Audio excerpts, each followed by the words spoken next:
bound, mocked, humiliated. Yet in seconds, she turned captivity into dominance. The rope fell to the ground like a discarded snake as Lieutenant Commander Rachel Phoenix Blackwood slipped her restraints with movements so fluid they seemed impossible. For SEAL instructors who had been laughing at the helpless nurse suddenly found themselves staring at someone whose eyes had transformed from victim to predator in the span of a heartbeat. What happened next took 7 seconds. For highly trained special operations instructors, men with decades of combat experience, hit the ground in a sequence so precise it looked choreographed. The woman they had bound and mocked as part of a realistic prisoner scenario stood over them, adjusting her medical uniform as if nothing extraordinary had occurred. "Sweet Jesus," whispered Petty Officer Rodriguez from the observation area. "She just took down our best instructors like they were civilians." What they didn't know was that Lieutenant Commander Blackwood had been trained by the same shadow program that created America's most elite escape and evasion specialists. And being underestimated was exactly what made her so dangerous. Before we dive into this incredible story of hidden expertise, tactical deception, and the moment that redefined everything about survival training at America's most elite facility, tell us in the comments which country you're watching from today. And if you believe that the most dangerous people are often those who appear most vulnerable, hit that subscribe button to support our channel. Lieutenant Commander Rachel Blackwood had arrived at Naval Special Warfare Training Center with transfer orders that appeared completely routine, medical support for SEAL candidates with specialized training in combat trauma care. But her personnel file contained classified addendums that detailed a very different kind of expertise, one that would soon shock everyone at the facility. Her actual background included 8 years with the Pentagon's most classified survival training program, designated only as Project Lazarus, a joint special operations initiative that developed escape and evasion techniques for personnel operating in denied territory where capture could compromise national security operations. The program didn't officially exist in any military database, but its graduates were legendary within the special operations community for their ability to escape from situations that would be fatal for conventionally trained personnel. These weren't ordinary survival specialists. They were human weapons disguised as whatever cover identity their missions required. Rachel's selection for Project Lazarus had occurred 9 years earlier during advanced medical training when an equipment malfunction created a genuine emergency situation that revealed capabilities even she hadn't fully understood. During a training accident that trapped several personnel under debris, Rachel had demonstrated problem-solving abilities and physical techniques that impressed observers from classified programs. Lieutenant Blackwood, her medical instructor, had said after reviewing her response to the emergency, "You showed tactical thinking and physical capabilities that suggest potential for specialized assignments beyond traditional medical duties." The psychological and physical testing that followed revealed abilities that placed Rachel in an extremely rare category of military personnel. Her spatial reasoning, tactical intuition, and ability to remain calm under extreme stress indicated suitability for programs that most military personnel never knew existed. Project Lazarus recruitment had been immediate and comprehensive. Rachel's medical training continued, providing perfect cover for her real education in escape and evasion techniques that pushed human capability to theoretical limits. She learned advanced lock-picking, restraint escape, hand-to-hand combat, psychological manipulation, and tactical deception methods that could enable survival in situations where conventional training would fail. But her most valuable skill was the ability to appear completely helpless while maintaining perfect tactical readiness. This required psychological training that enabled her to suppress every instinct that indicated tactical capability, presenting herself as vulnerable while secretly assessing threats and planning responses. Her training had been conducted at facilities that existed nowhere, on official records, using scenarios that simulated the most challenging captivity situations special operations personnel might encounter. She learned to escape from restraints that seemed impossible to defeat, to incapacitate multiple opponents while appearing defenseless, and to turn apparent weakness into overwhelming tactical advantage. The specialized techniques she mastered included restraint escape methods developed through years of research into materials science, human anatomy, and physics principles that most people never considered. She could escape from zip ties, rope, handcuffs, and improvised restraints using techniques that seemed like magic to observers who didn't understand the underlying principles. Her hand-to-hand combat training was equally specialized, focusing on techniques that could be deployed from disadvantaged positions against multiple opponents. She learned to use opponents' assumptions about her vulnerability against them, turning their overconfidence into tactical mistakes that enabled rapid neutralization.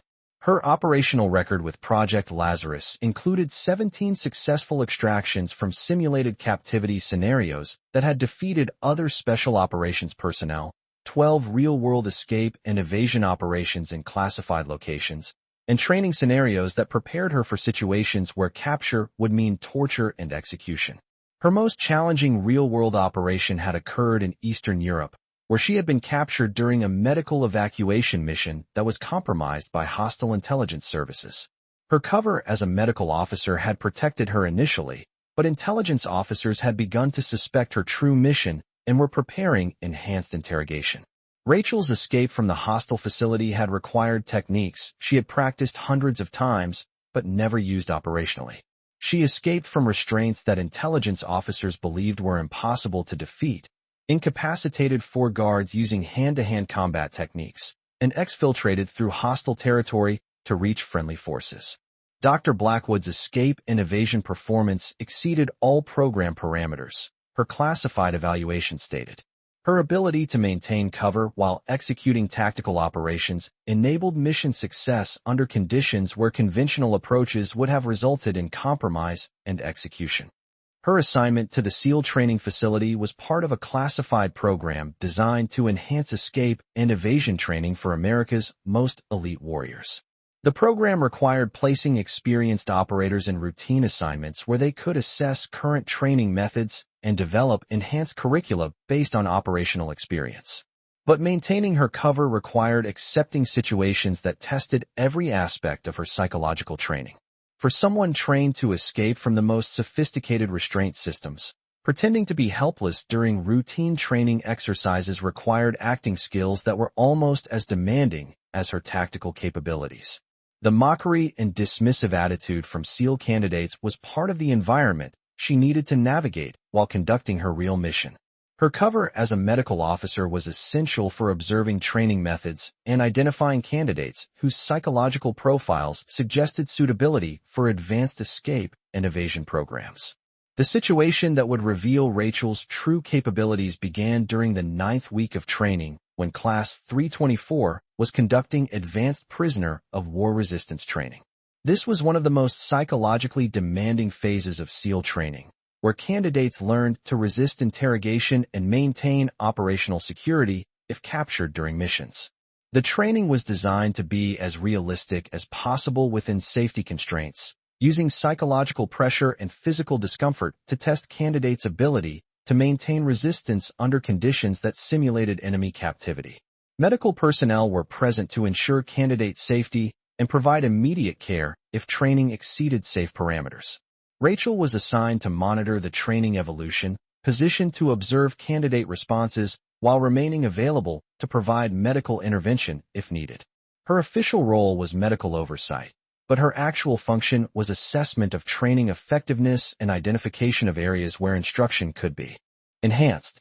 The training scenario involved candidates being captured by instructor personnel who would use approved interrogation techniques to test psychological resistance and tactical thinking under pressure. The scenarios were carefully controlled, but designed to create genuine stress that would reveal candidate capabilities. During one particular scenario, Master Chief Petty Officer Williams decided to demonstrate advanced restraint techniques using Rachel as a volunteer to show candidates what enemy forces might use against captured personnel. The demonstration was intended to be educational rather than realistic, but Williams wanted to show sophisticated restraint methods. Doc, Williams announced to the assembled candidates, "We're going to demonstrate restraint techniques that hostile forces might use against medical personnel. This will show you what to expect and how to prepare psychologically for captivity situations." Rachel's agreement to participate in the demonstration was professional and willing, exactly what everyone expected from medical personnel supporting training operations. She understood that her participation would provide valuable instruction for candidates while allowing her to assess training methods. What the instructors didn't realize was that they were about to attempt restraint techniques on someone whose escape capabilities exceeded their understanding of what was humanly possible. Williams and 3 assistant instructors, all experienced in prisoner handling and restraint procedures, began demonstrating restraint techniques that they believed would be impossible for medical personnel to defeat. Their approach was professional and educational, designed to show candidates sophisticated methods without causing actual harm. The restraints they applied included military-grade zip ties secured at multiple points, rope bondage using techniques learned from military police training, and positioning that they believed eliminated any possibility of escape or resistance. Their demonstration was thorough and appeared completely effective. "Gentlemen," Williams explained to the candidates as Rachel sat bound in the demonstration chair, "these restraint techniques are designed to prevent escape even by personnel with advanced training. Notice how multiple attachment points eliminate leverage opportunities." The candidates observed the demonstration with professional interest, noting the sophistication of restraint methods that their enemies might employ. Several made comments about the helplessness of the medical officer who was serving as their training aide. "Poor Doc looks pretty helpless," Petty Officer Stevens commented to his teammates. "Hope she's not claustrophobic because those restraints aren't coming off without tools." Seaman Thompson agreed. "Yeah, she's completely immobilized. Good thing this is just training because medical personnel would be totally vulnerable in real captivity situations." That's when Williams made a decision that would change everything at the facility. "Candidates," Williams announced, "we're going to leave the demonstration restraints in place for 10 minutes while we discuss psychological aspects of captivity. This will give you time to observe how restraints affect the subject psychologically."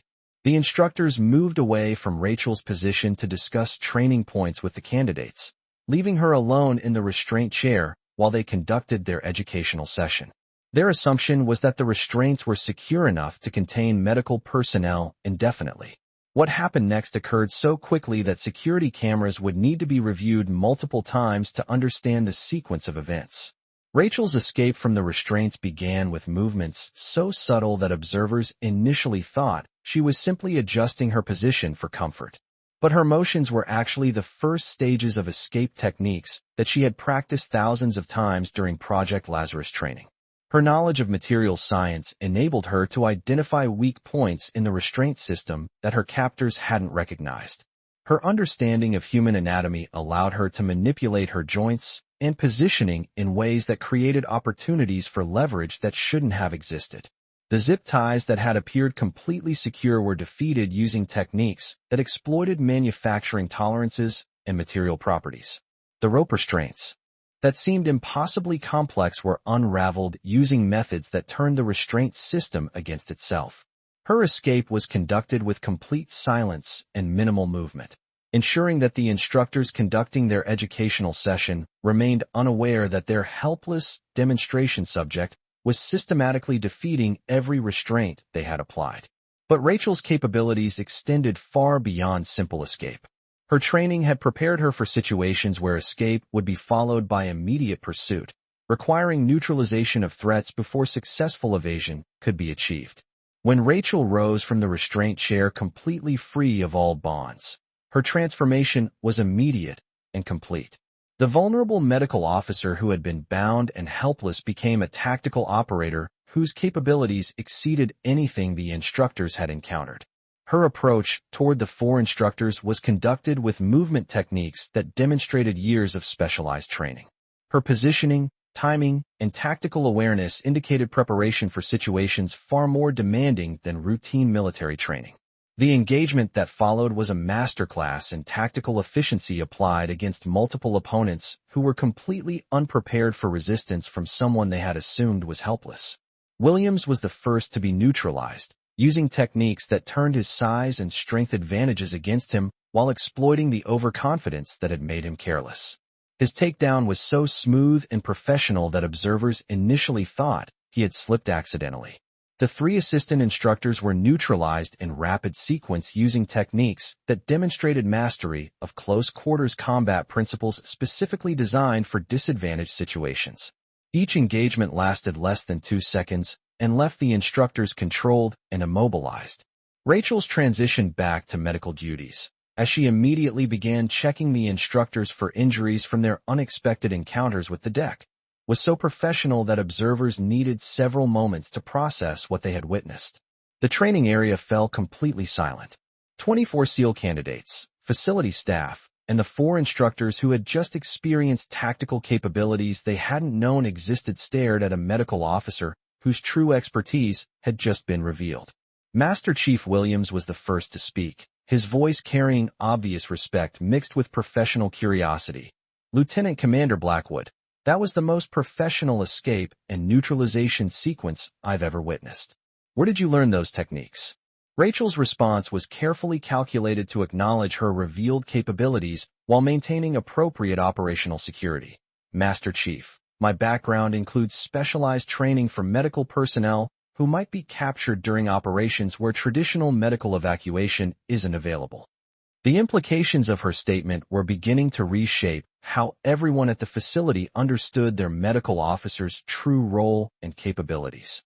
Williams asked the question everyone was thinking, "Ma'am, what kind of medical assignments require escape and evasion training at that level?" Rachel's answer provided insight into operations that most military personnel never encounter. Medical support for classified operations where capture would compromise ongoing missions and where medical personnel must be capable of independent extraction from hostile situations. Over the following hours, as facility leadership assessed what they had witnessed and began to understand the implications for their training programs, more information about Rachel's background was revealed through appropriate channels. While her complete operational history remained classified, facility commanders were briefed on sufficient information to understand that their medical officer possessed capabilities that could revolutionize their training. The demonstration had permanently compromised Rachel's cover, but it had also revealed opportunities to enhance SEAL training with techniques that most military personnel never learned.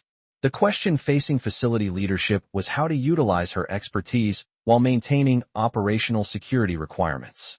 The solution required coordination between facility commanders and the classified program that had placed Rachel at the facility. Within days, arrangements were made for Rachel to develop enhanced escape and evasion training that could utilize her expertise while protecting sensitive techniques and methods. The advanced survival training program Rachel developed became unlike anything available at military training facilities. Working within operational security constraints, she created training scenarios that taught candidates escape techniques, tactical thinking under captivity conditions, and psychological preparation for situations where conventional training provided insufficient preparation.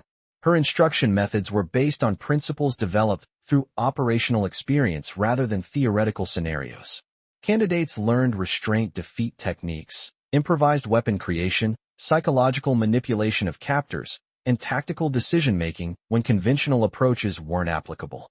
What Lieutenant Commander Blackwood is teaching you, Master Chief Williams explained to new candidates, represents survival capabilities at levels that most military personnel never achieve. This training will prepare you for situations that conventional instruction cannot address. Rachel's training scenarios included escape from various restraint systems, neutralization of multiple opponents from disadvantaged positions, and psychological techniques that enabled effective resistance during interrogation. Her scenarios challenged candidates to develop capabilities that exceeded standard SEAL training parameters. The psychological aspects of her training addressed mental requirements for maintaining tactical effectiveness while appearing vulnerable or helpless. Candidates learned to suppress tactical indicators while maintaining readiness, to use opponents' assumptions against them, and to develop mental resilience required for survival in hostile captivity. Her training included advanced improvised weapons techniques using materials available in captivity situations. Candidates learned to create effective weapons from medical supplies, clothing, and environmental materials while maintaining the appearance of helplessness that would prevent additional security measures. The facility's reputation for producing exceptionally capable SEAL operators was enhanced by Rachel's training programs.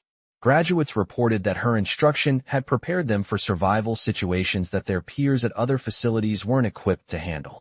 International Special Operations Forces began requesting information about the survival training being conducted at the facility. Rachel's reputation within the global special operations community grew through successful training methods that other nations wanted to understand and potentially adapt.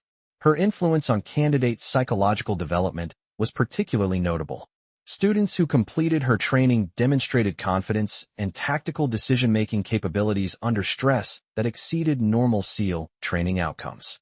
Her methods produced operators who were prepared for captivity situations that conventional training couldn't address. The advanced training program continued to evolve based on feedback from graduates who utilized Rachel's techniques in operational environments. Her curriculum incorporated lessons learned from recent combat operations and technological advances in restraint systems that operators might encounter. Years later, when operational security constraints allowed limited disclosure about her background, Rachel's story became an inspiration throughout the special operations community. Her example demonstrated that true tactical capability often remains hidden behind professional service until circumstances require its revelation. The candidates who had initially assumed she was helpless became some of her strongest advocates, understanding that they had been privileged to receive training from someone whose survival expertise represented the pinnacle of military capability. The facility where assumptions about capability had once led to dangerous underestimation became a place where every individual's potential was recognized and developed, regardless of their apparent role or vulnerability. Rachel's legacy reminded everyone that true strength often serves quietly until called upon to demonstrate its full power. The moment when Rachel escaped from her restraints and neutralized four instructors had lasted only seconds, but its impact continued for years, reminding everyone that the most dangerous people are often those who appear most harmless, and that underestimation can be the most costly tactical mistake. Her story became a permanent reminder that in special operations, assumptions about others' limitations often reveal our own failure to recognize true capability, and that the most effective operators are those who can turn apparent weakness into overwhelming tactical advantage. This story was brought to you by Silent Salute. Before we leave you today, here's our question. Have you ever witnessed someone whose apparent vulnerability concealed extraordinary capabilities? Have you encountered situations where underestimation led to shocking revelations about hidden expertise?